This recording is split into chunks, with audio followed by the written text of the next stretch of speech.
Hey YouTube, today we are shooting the RWS Super HPoint. Now this bad boy here performed really well in my 177 test. So it had great accuracy, great expansion. It was a very well made pellet, and you could tell there was very little burrs or any kind of like flaring going on with them with the 177s. So I'm going to see if that holds true with the 22s. So far they all look very uniform. They look to be a swaged pellet, very well built, and I'm gonna do the accuracy test right now. So that's when we start off with a little 5-shot group. I pumped up the air gun, good old Benjamin Maximus, got the red dot on it, and I have my blast shield. So let's get going with it. I already zeroed in these pellets. Well, kind of zeroed them in, just wanted to make sure they're hidden somewhere on the target. There we go. Not bad. You see that shot one from here is right near the center, right near the bullseye. And like I said, I'm not trying to hit the bullseye. I'm aiming for the bullseye, but these aren't fully zeroed for this rifle. All I'm trying to do is aim for the same spot every time and get a good group.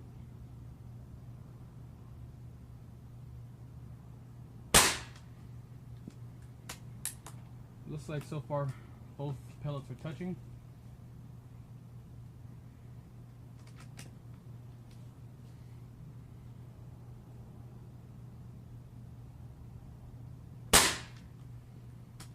Like all the pellets are touching is making one solid hole.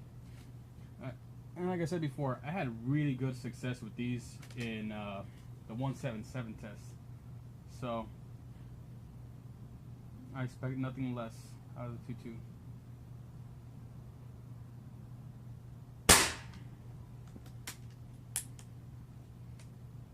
I'm just seeing one solid hole. I don't see any other marks coming up. I think that was a 4th shot, so this is number 5 right here. And they are cycling in here while they're breaching very easily. Very crisp. No real like kind of snag or anything.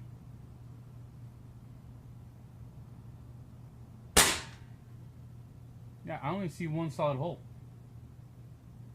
That's a good sign.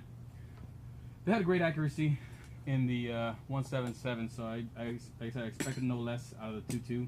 The 22 being heavier, less less issues when it comes to windage,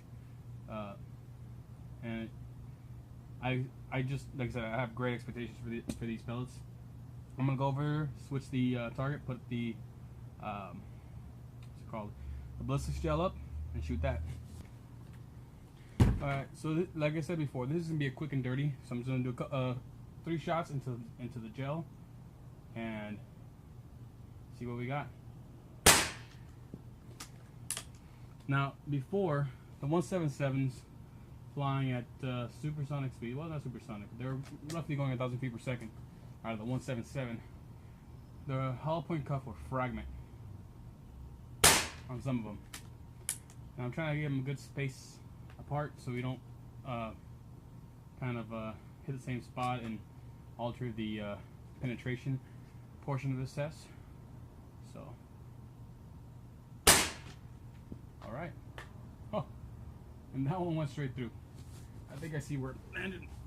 Let's go take a look. Alright, here we go. I think we've captured all the pellets. There's actually one right here on the brim.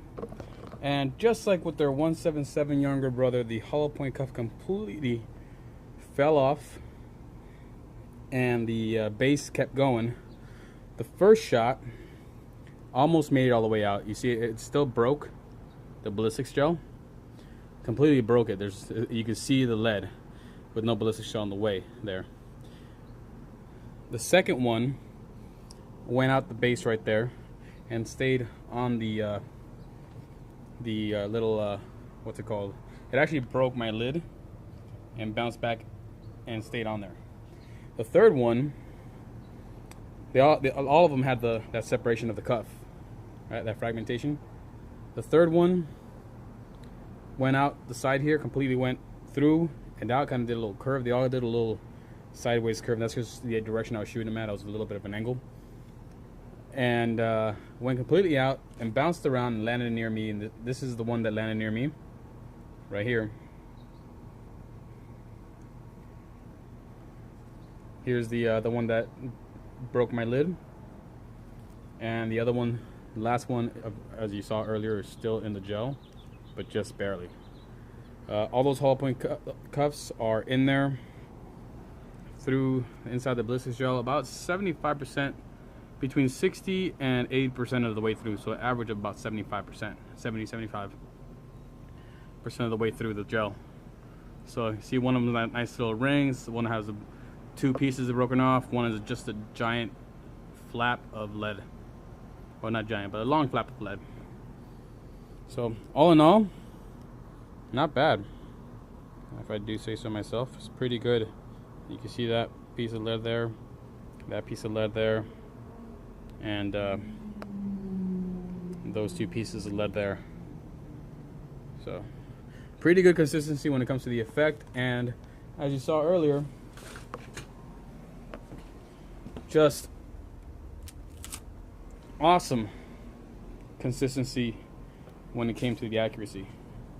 This is definitely one of the it's gonna be definitely one of the go-to pellets when it comes to hunting. It's a little cheaper than buying the Crosman what's it called, gold tip. That you see this accuracy out of the Crosman gold tip. So is the Crosman dome pellet, the Premier Dome. That one's about the same price as the RWS hollow point. So it depends on what you go for. The gold tip, you're gonna get, I think, a little more penetration out of it. And the for some reason, this feels like it's a gold tip without the gold tip.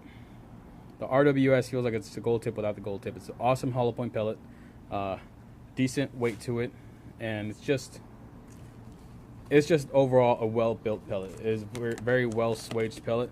I'm gonna go put this in the fridge so it stays cool. Then I'm gonna melt it down and use it again in another video. All right, you guys, remember, keep shooting.